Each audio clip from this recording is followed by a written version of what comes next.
Hello, young farmers. Welcome to another episode of our podcast. Today, we are joined by a young gentleman by the name of Joshua Muirhead, who specializes in rare poultry breeding. Today, we're going to find out a little bit more about the types of breeds he produces, as well as a little bit more about his journey. Hi, Joshua. Welcome. Thank you so much.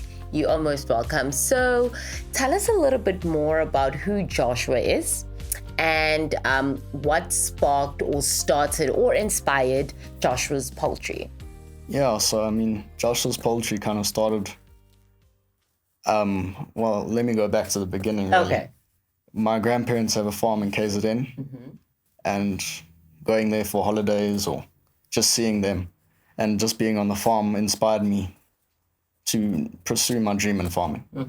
And then, the poultry side of it really started when I actually went away for New Year's, and the place we stayed at had a chicken coop. Okay. And I said to my mom, I think we need to get chickens. So I was eager to get back home, dug up the whole side of my mom's garden, which was fun. Me and my brother did that. Nice. And then it kind of just started there. Got my first chicken coop. First chickens started there.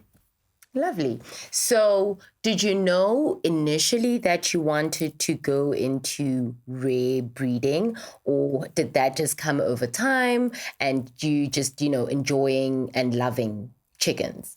So I actually started with your normal breeds, really, that you can get, which are your Potchkooks, Sussex, Brahmas. The rare breeds kind of just started when I got into the show side of it. And I got to see all these hundreds of different breeds, The first show I went to, it was just crazy. Just hundreds of different breeds.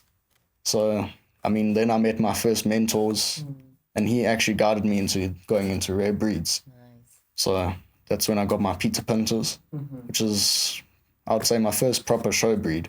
And those are from Spain. Oh, cool. Yeah. All right. You mentioned shows, right?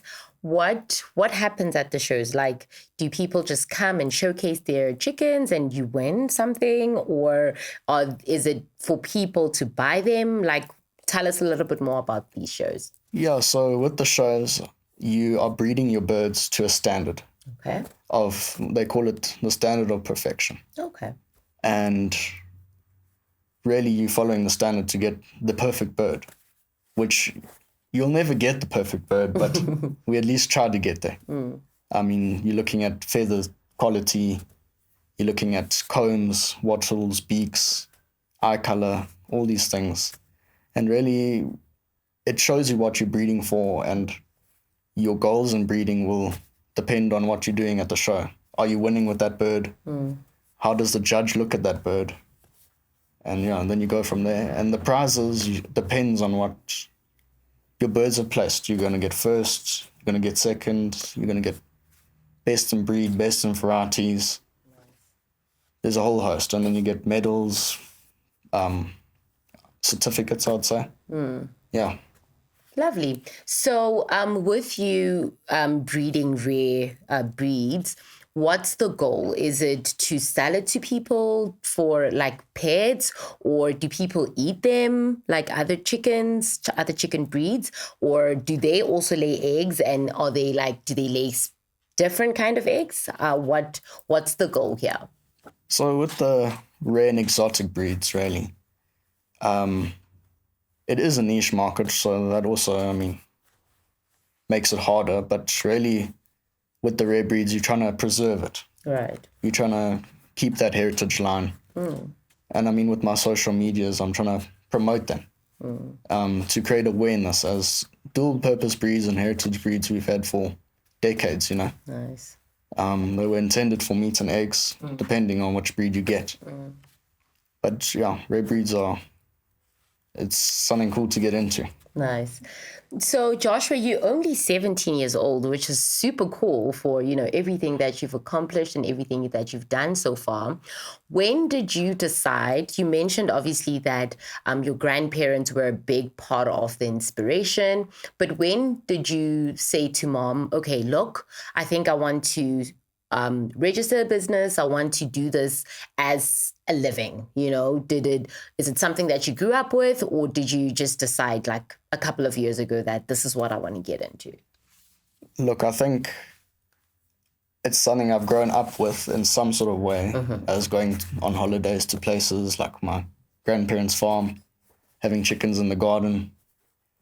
I didn't know it would get to this point, actually, which is still cool to see now. Right. But as making it a living would definitely come down further in the future, I would say. Right. I mean, it's already happening now, but I don't know what the future will hold. So let's see. So what do you want the future to look like? Do you want to own a farm of just exotic chickens, or do you want to help other people in the same sector? What is the ideal vision and goal? So I'll definitely keep chickens. But if I explore into goats, cows, pigs, dairy, you name it, Right. then that will eventually happen. I mean, beef and dairy is something I'd like to get into. Crop side of it, I'm not too interested in the crop side, but it is still interesting. But yeah, I would like to carry on the chickens and keep growing that, keep promoting, preserving the breeds, and trying to get more people in the hobby as well as the business. Awesome. And do you currently work all alone on the farm? Do you have some employees, or is it just you and you roping in maybe your grandparents or your mom, or how do you work around that? So I primarily do all the hard side of it. Yeah. From vaccinating, medicating, working out costs, feeding and all of that. But otherwise my parents help me, my Oma helps me. Everyone helps me, really. Right. It's great, yeah. Right. So you faced a life challenging and changing period where you were diagnosed with, I don't know how to really pronounce it, GB syndrome. Guillain-Barré, yes. Okay, yes. And you spent about 80 days in ICU. How would you say that life-changing situation either propelled you into, discovering what you love and wanting to do it for the rest of your life? And what were the challenges that you faced during that time? At that time, I had chickens. So even running Joshuas Poultry during me being in the hospital, that's where my family and friends and everyone helped me continue it and keep it going, making sure they're all fed, watered, healthy. But I mean, being in hospital for 80 days was definitely hard. Definitely changed your mindset. Right. Makes you think about things differently. Also, I mean, it opens your mind and just keeps you humble. Absolutely.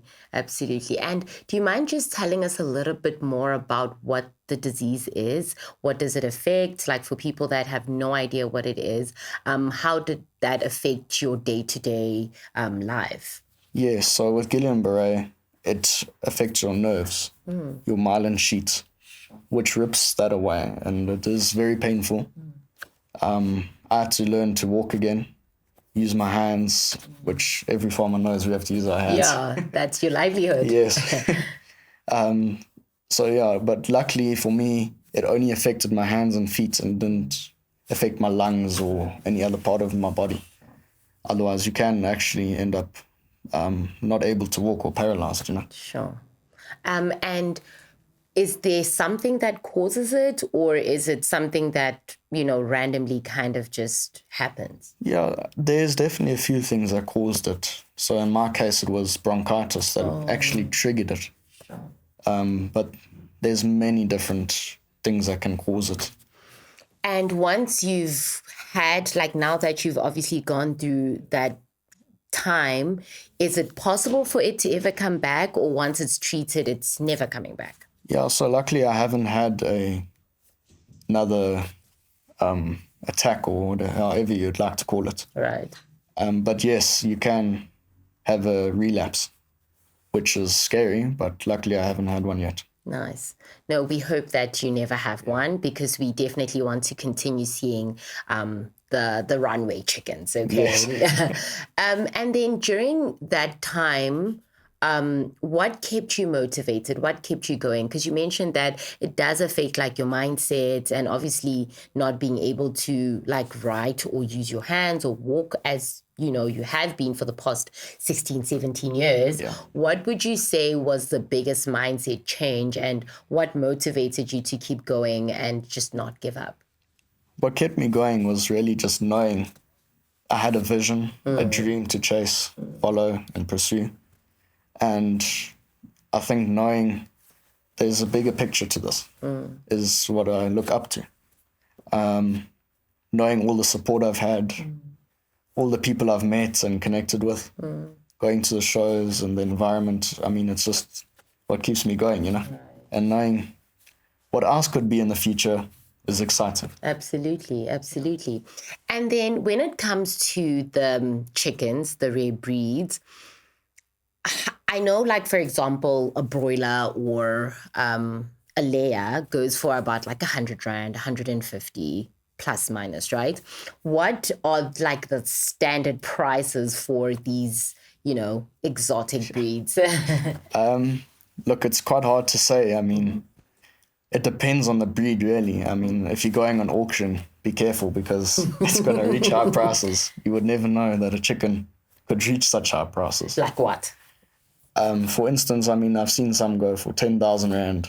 For one chicken? Yeah. Really? Yes. Sure. That's interesting. They go for crazy prices, especially Orpingtons and Brahmas. My trio that I brought was definitely hard to the wallet. But, I mean, you can expect anywhere from 250 Rand to 10,000 Rand. So it's a wide price range. Very interesting. And once, let's say you buy the one for 10,000 Rand, you have to kind of buy two so that you breed them, right? Yeah. So look, I mean, you're either going to buy a hen or a rooster. So let's say you have hens already, you're going to want to buy a really good rooster.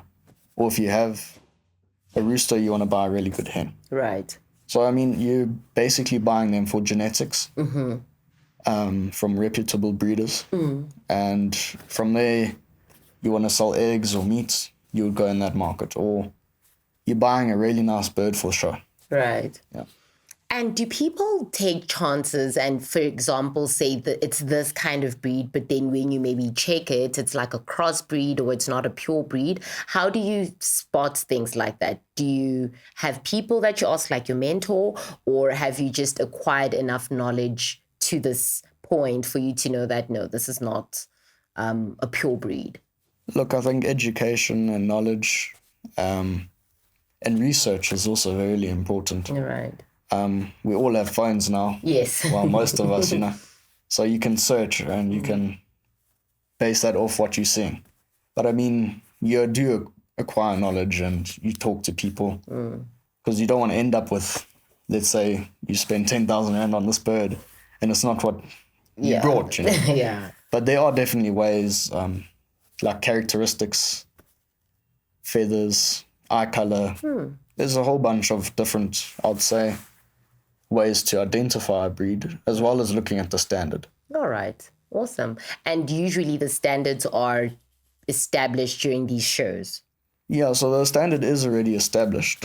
I'm sure they do alter it every year to keep it going and refreshed and all of that. But yeah, it is up to date. Right.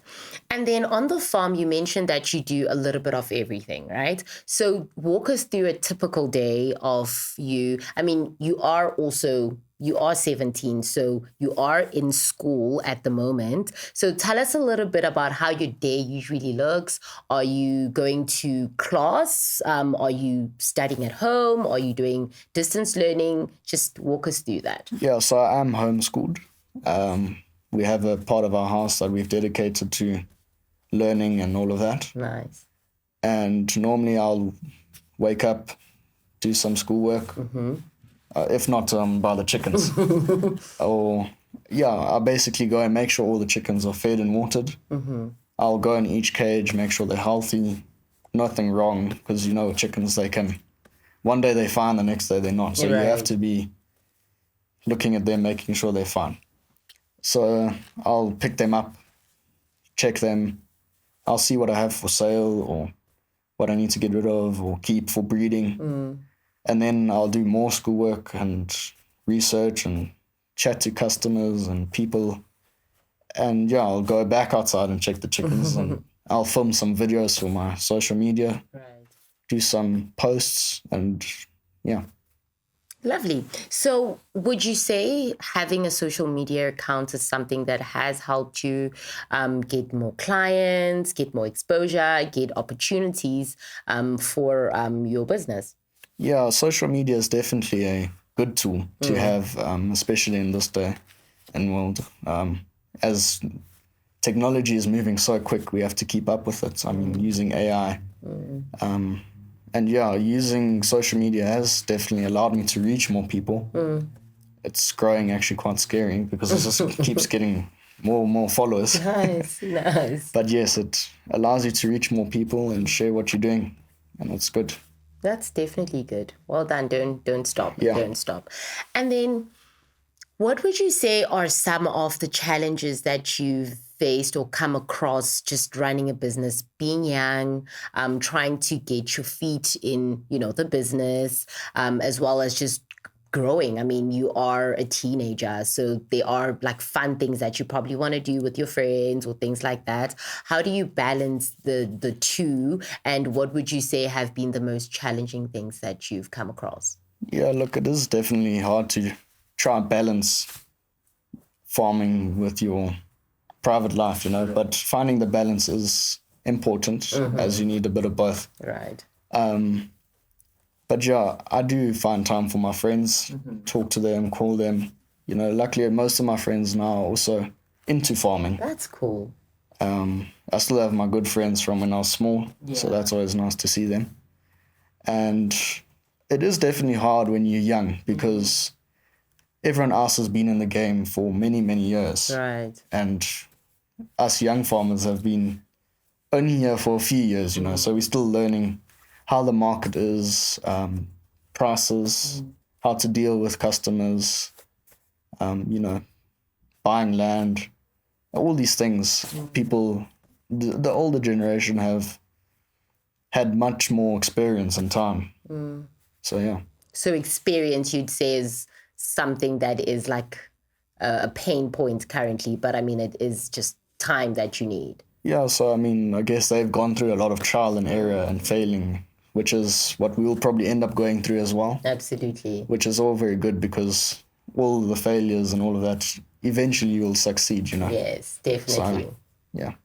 All right. And for someone watching this and probably has the means, what would you say you or your business needs to get to the next step of your vision?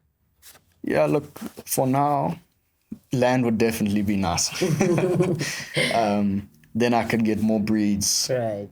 I can expand my operation, get more incubators, more cages, more coops, more breeds. It will eventually, I'll get there. Definitely. First need to finish my studies, Yes. And then I'll get there. And how long are you left to finish with your studies? I'm only on my national certificate now, so I still have my degree that I would like to do. Okay. So I would say 3 years. Okay. Even more, I mean, you never know. Yeah, you never know. You could really enjoy it and just want to continue. And then now let's say you do get the 10 hectares of land, right? And you have all your breeds there.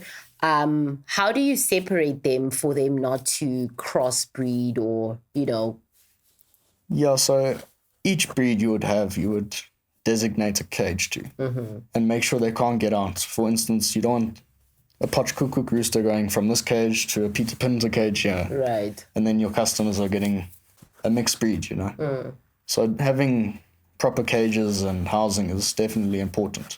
Lovely. Okay.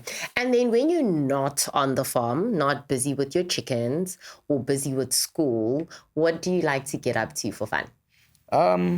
Definitely going out with my friends and just enjoying a day out, Nice. or just going out Yeah. and doing whatever, but I do enjoy just staying at home with my chickens. So that's top one. Yeah. Great. So I'd assume that they have become your companions as well. Yeah, definitely. That's cute. And do you have any that are not for sale and you probably won't put them up for sale? They belong to Joshua and Joshua only. Yeah, there is definitely a few. If not most of my breeding stock as well, because they're valuable to me, Yeah. But yes, there is definitely a few. They even have names and all of that. Oh, nice, nice. And then what's a typical lifespan? So let's say I want to buy one and I want to keep it as a pet. How long can I expect to have it around for? You can definitely expect it to live for a long time, 12, 17 years. Okay. 17 if you're lucky, because you never know chickens with predators or illness or causes that are not in our control. Right. But yeah, they live quite long. That's awesome. That's really awesome. And then what would you say the ultimate vision for Joshua's Poultry is? Where do you see yourself? Do you want to expand globally? What is the vision? Yeah, look, I would like to eventually get my piece of land and put some more breeds on there and, try and make it more commercial, offering layers, broilers, and then all the heritage breeds. Almost as if you're running a hatchery, which I'd like to get there eventually. Nice. And currently, where do you operate from? So if someone wants to come check some chickens out or whatever the case is, where can they come? And please also give us your contact information for people to reach you. Yes, so I'm based in Johannesburg, Fourways. Okay. I'm actually based in a residential area at the moment, which is fun. Yeah. Having chickens. Yeah. You're more than welcome to contact me on WhatsApp at 079 501 3017. Okay. And if we want to see all the pictures and the content that you take, where can we reach you? So I'm basically on all social media. I'm on TikTok, Instagram, Facebook, YouTube. I'm on all of them. So you're more than welcome to just search me up on Google even and it'll come up. Awesome. So a little birdie, since you are into birds, told me that you won an award for Young Breeder of the Year. Yeah, so Junior of the Year. Oh, nice, nice. Yes. So tell us a little bit more about that. What does that mean? What are the standards for you to even become a nominee? And how did it feel to be an award winner? It was definitely a good feeling to win that award, especially after being in hospital, working with my birds to get to that point. So I got that award at Nationals last year. Nice. And Junior of the Year award is basically, I steward with the judges, do a lot of work with the club. All my hard work just means that it's paying off, Nice. Yeah. Lovely. And are there any other awards that you aspire to win in the near future? Yeah, there's definitely some big awards. Like what? I'm not sure the names of them. Right. But I have seen them and I would like to get there. No, you're definitely going to get there soon. Yes. And then for someone out there watching this and wanting to get into a niche market, what would some words of encouragement be? Because like you said, you live in a residential area. You are very young for, compared to some people that have been doing this for decades. What are some words of encouragement that you'd like to share with someone that doesn't know where to start, but they are passionate about, agriculture, poultry, and want to get into something unique and something special that isn't really in a saturated market? Look, it's definitely a hard market to get into, with all the competition, different breeds, but the best advice I would give you is just to start. Get those 10 pot cooks and try find yourself a market, even if it's just selling eggs to your neighbors, and just never giving up and just keep going. Eventually it will pay off and you'll get there. Lovely. And do you get any support from your immediate community? I mean, you did mention that your family is super supportive, but from where you live, Are there any neighbors that have been interested, that have supported your business? Yeah, so actually I give my neighbors eggs just Nice. for free, just to keep them happy from the roosters. Yeah, the sounds. Yes. I'm guessing. But they enjoy it, so giving them eggs is definitely fun to do and happy. Because they now know where their eggs come from, Right. That's also important, knowing where your food comes from. So, yeah. Awesome. Thank you so much for sharing your story with us, Joshua. We can't wait to see you grow and flourish. And we are really excited to see this rare breeding grow. Thank you so much. Thank you.